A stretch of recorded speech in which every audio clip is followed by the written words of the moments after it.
Hi Homeworthy, I'm Erin. Welcome to my home in Massachusetts. Come on in.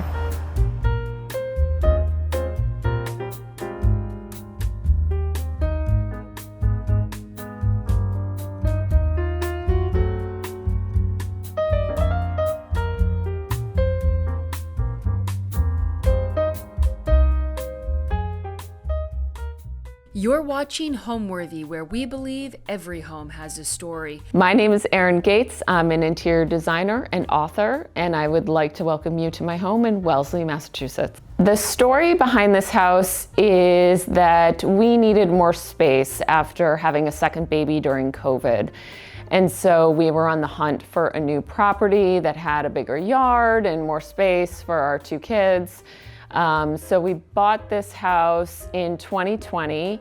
We've been here almost 5 years, and we just loved the grand proportions of the lower level living rooms. We loved the acre that we're on, which is hard to come by in this town, and we just love it here. So this house was built in 1865. I love an old house, but what was wonderful was that the guts of the house had already been renovated in the early 2000s. So it already had new windows, a new roof, new systems, which was great.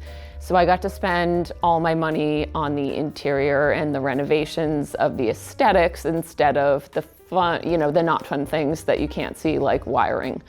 And what we love the most about this design and this era of home are the almost 11-foot ceilings, the giant floor-to-ceiling windows, and the grand staircase, the formal living room. It just had a really lovely, graceful feel about it.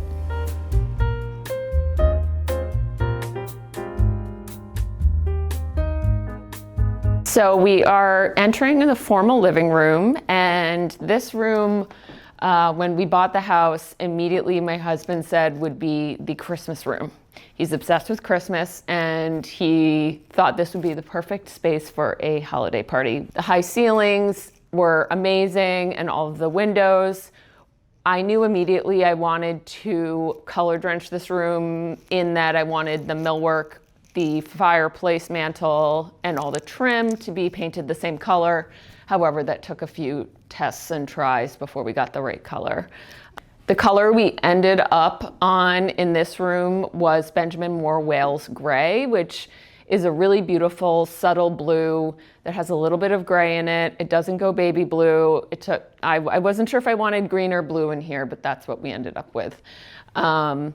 Over here, we have enough room for a piano, and this is actually the piano that I grew up with in my parents' home. So when we bought this house, they gifted us this piano, which my kids bang on and my husband attempts to play. This window seat was existing, which we love. So we reupholstered the cushion, and this is just a great little perch.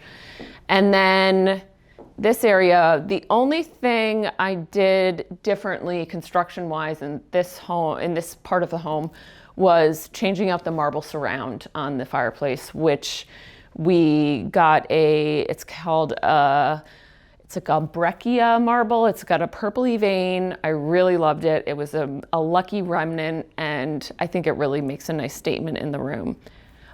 We also changed out all the lighting, so this is all visual comfort. And then I knew I wanted two sofas facing each other, and I wanted them to be super deep so we could really pull our legs up and get cozy in here by the fire, which is wood burning. So I had these sofas custom made and designed with Bjork Studio in Atlanta, who I love working with. And this is definitely a high-low mix in here. These are custom, this is CB2. So I love mixing high and low.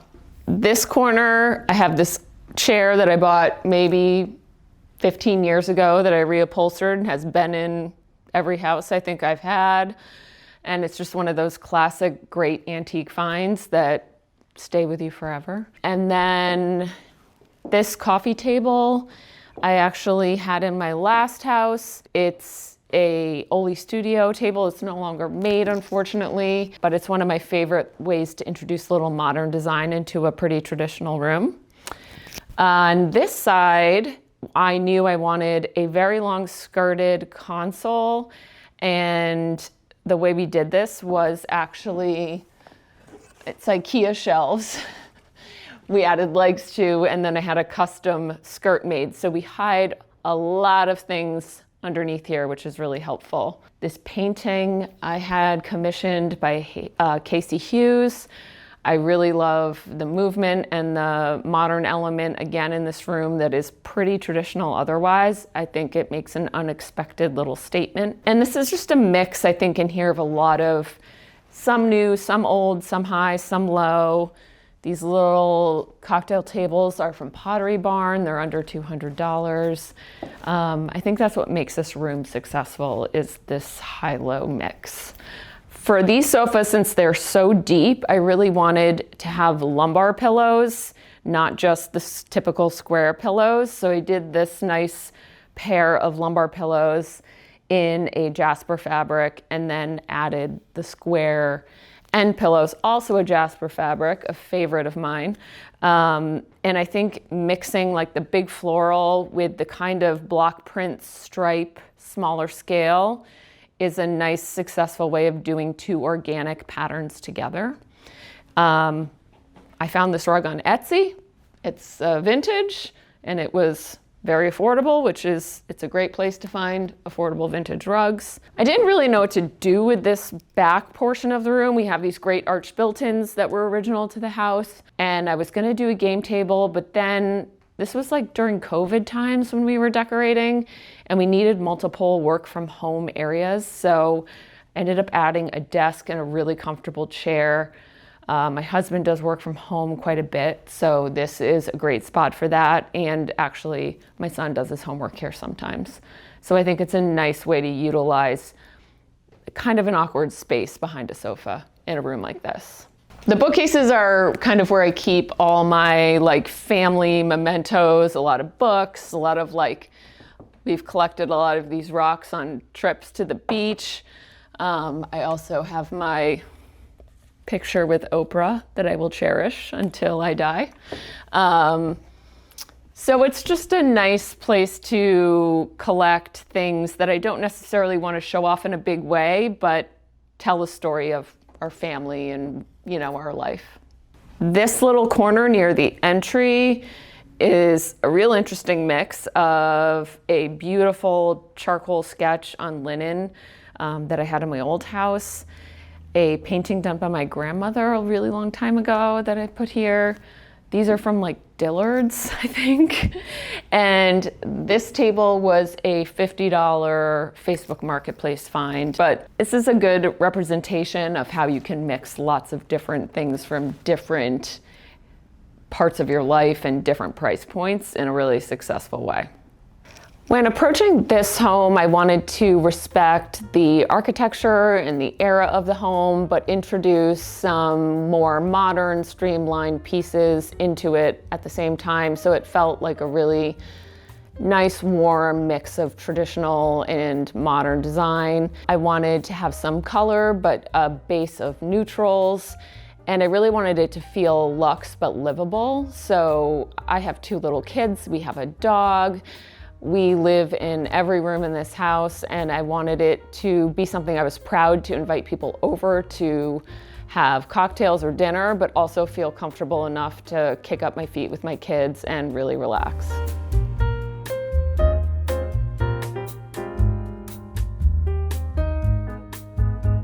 Okay, we are entering the foyer. This is the formal entry to the home. This is a gigantic staircase. I wanted to just cover with a simple wool sisal carpet.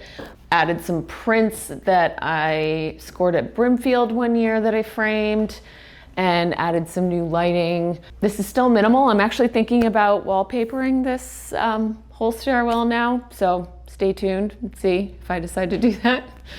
And it's open to our formal dining room.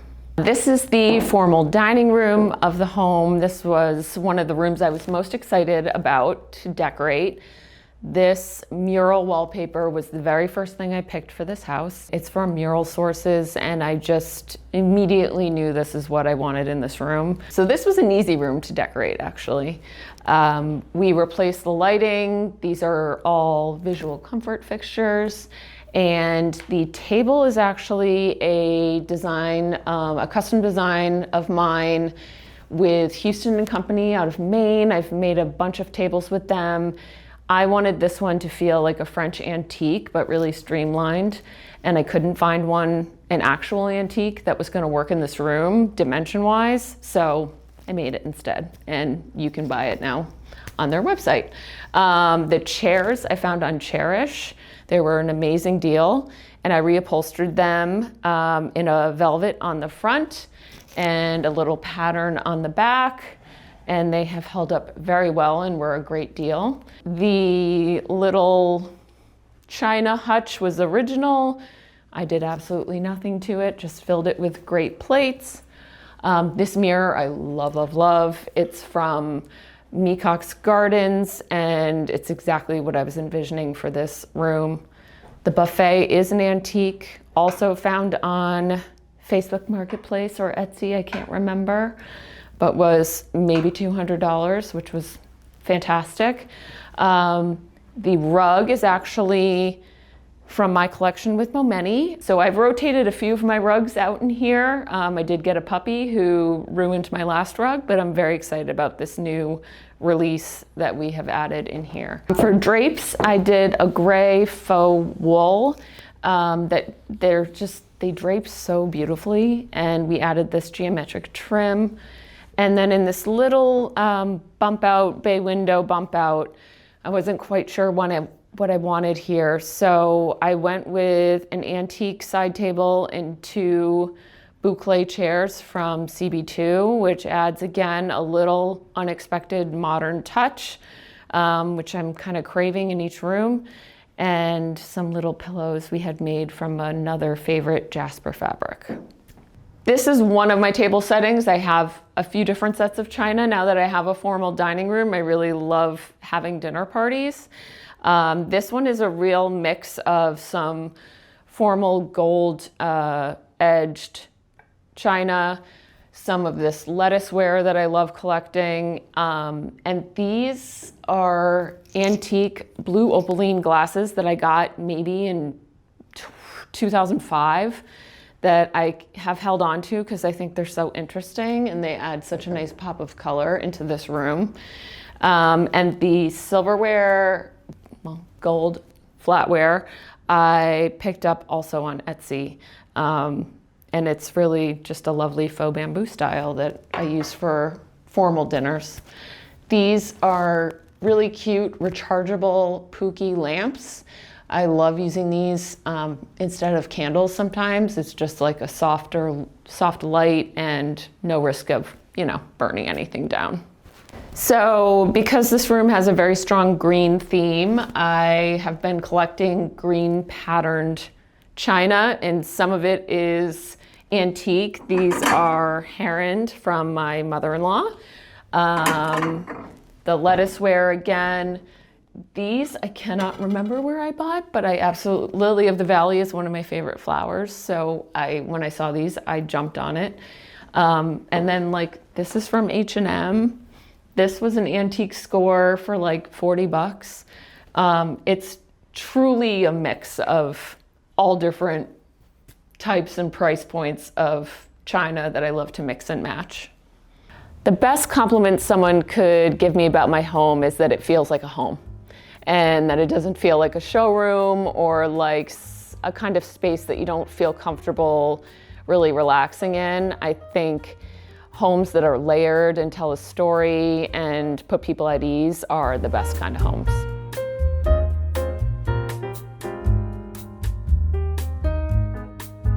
In between the dining room and the kitchen, we have this great little bar. This was a bar when we moved in, but it had a sink, which we didn't need. And so we instead installed a wine fridge.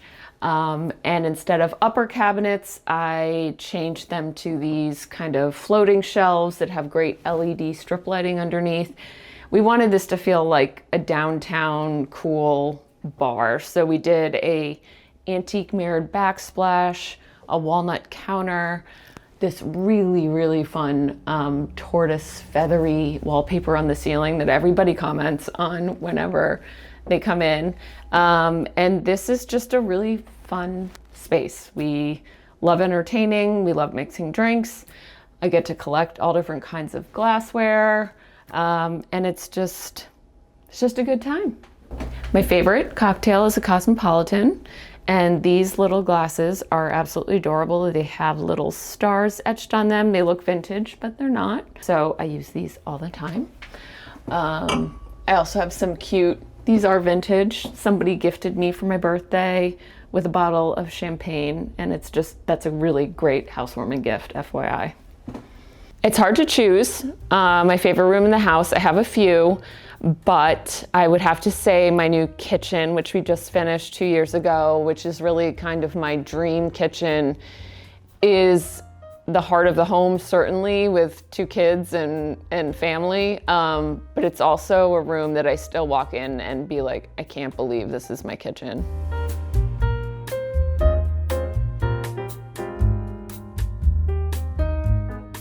Here we are in my new kitchen. We just finished this gut renovation about 2 years ago. This we worked really hard on nailing because it's a little bit of a tricky space. There are 5 cased openings in the kitchen, which leaves very little wall space for cabinets. So we made sure to utilize all the vertical space we have in here, taking the cabinets up to the ceiling, which are 10.5 feet. My favorite thing in this kitchen is my La Cornue induction range. I got this from Williams-Sonoma, and it is amazing. It is greener and safer for the home, but also absolutely stunning. And this was the jumping off point for the entire kitchen. The other thing I really wanted to have in this kitchen was a full slab backsplash with a strong veined marble. And I hemmed and hawed over this decision quite some time, and ended up with this great marble that mixes some warm tones and some gray tones, and did this little curved backsplash, which I love. The hood was custom made in Florida, and unfortunately I hung a wreath on it with suction cups, and now I have to figure out how to get those marks out of my hood. One thing I really wanted in this kitchen was a pot rail, and I knew I wanted to have copper pots on them, but these are looking pots because they do not work on induction ranges.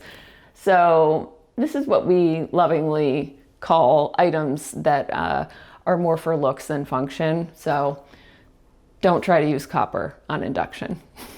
The walls I wanted to add texture to, but this is a kitchen, so you have to be, reasonable. This is a vinyl grass cloth from Philip Jeffries.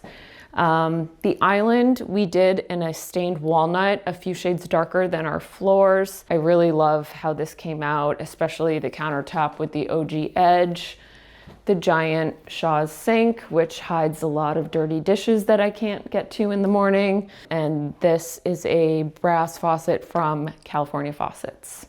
In here, we have kind of our everyday dishware, some more non-everyday dishware in the glass cabinetry, and this is kind of the workhorse area of the kitchen.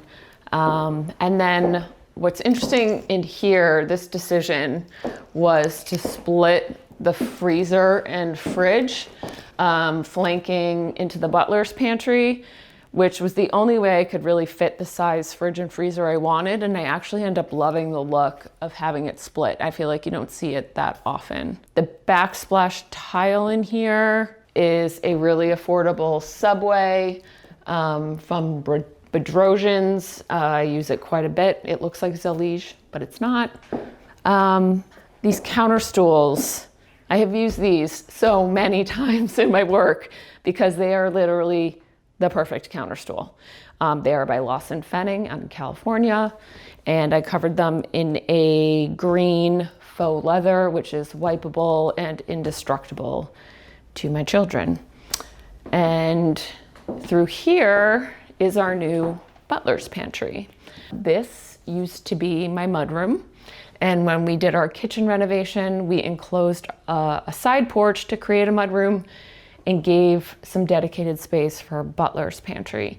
We needed this for food storage, a second sink, second dishwasher, and wall oven and microwave. So this really has kind of everything that we use on a day-to-day basis. This is a coffee bar with retractable doors that hides the machines when not in use. This countertop actually is reused from an earlier iteration of a facelift in my kitchen. It's actually a granite, looks like soapstone. I really love it. And these brass mesh grills on these doors are one of my favorite things. I think they really elevate the space, make it feel special, but also conceal the absolute mess that is behind here. So this is a really useful room for us, especially given that we don't have as much cabinetry and wall space in the kitchen proper. This room kind of made up for it with how useful it is and how much we can store in here. I've owned my own design firm for 18 years now, but I've always been interested in the arts, but not necessarily interior design. However, I was raised by an architectural designer father and come from multi-generational fashion family. So my great-grandparents ran a women's department store, my grandparents, and then my parents worked there as well. So the intersection of architecture and fashion kind of led me to a career in interior design, which is kind of a nice mix of both.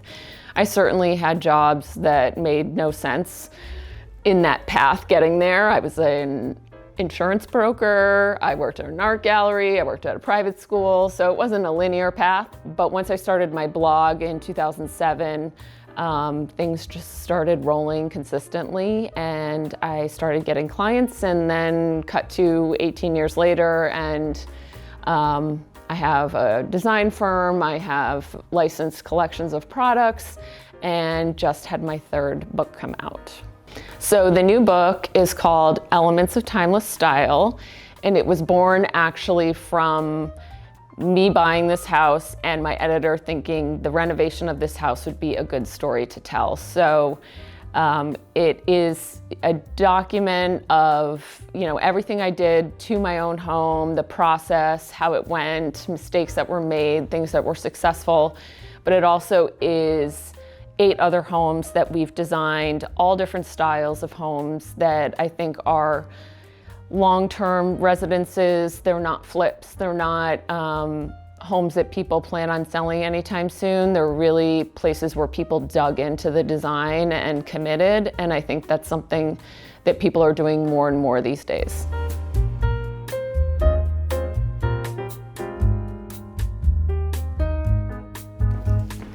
And now we're in the space we spend all of our time, which is the family room, which is right off the kitchen. One of the reasons I love this house so much was the abundance of natural light in this room.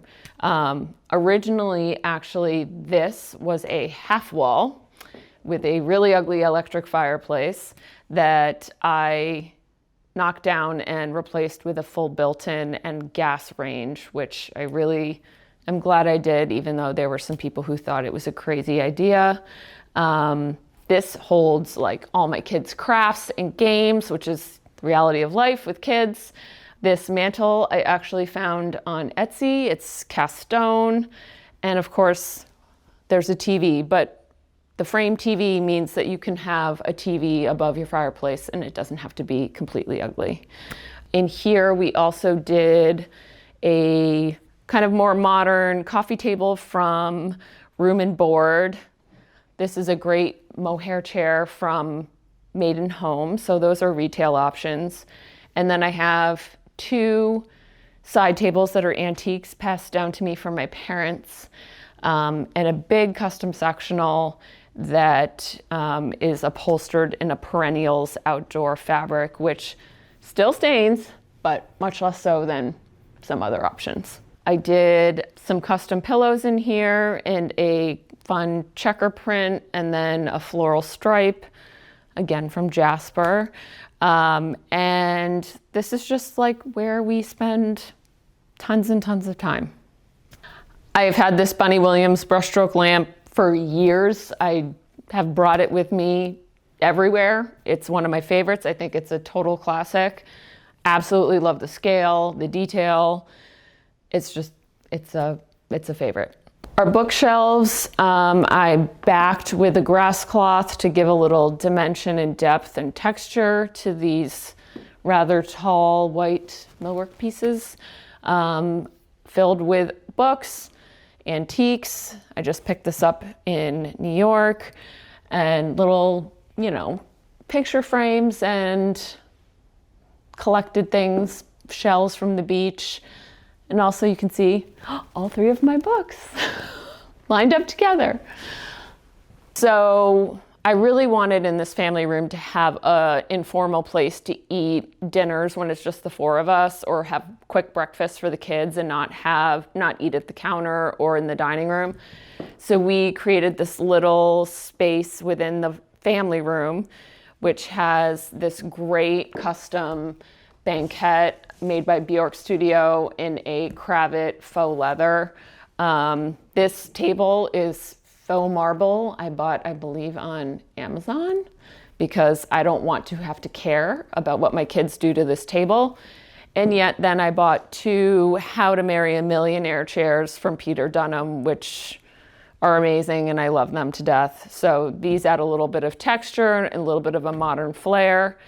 And the artwork is a photograph of Nantucket by Lauren Martilla. And I absolutely love the tones in this piece. It kind of was the jumping off point for the palette in this room.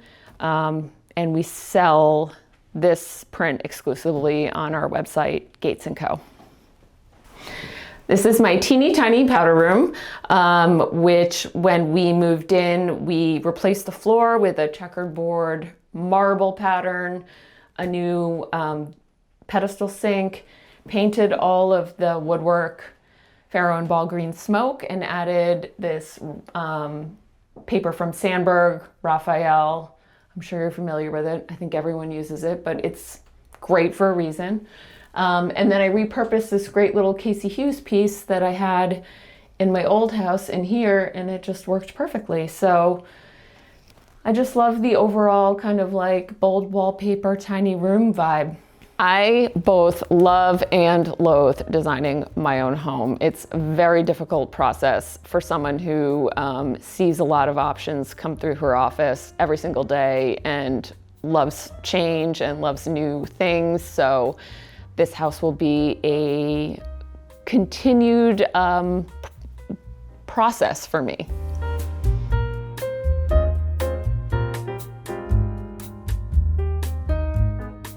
This is my mudroom. This was originally a porch. And when we did our kitchen renovation, we enclosed this because we needed much more storage with our kids. I really wanted cubbies and I needed a place for everything. So we did these custom built-in cubbies with a little window seat, which is where my dog sits every day and waits for us to come home. Everybody's got their little space for everything, backpacks, coats, off-season stuff in these cabinets up here with the little pie hole cutouts, and baskets for shoes. The floor is a faux brick, so it's super durable. The wallpaper is another Jasper, Michael Smith, and we had a custom memo board made so we can keep schedules and photos and kids' artwork handy in here.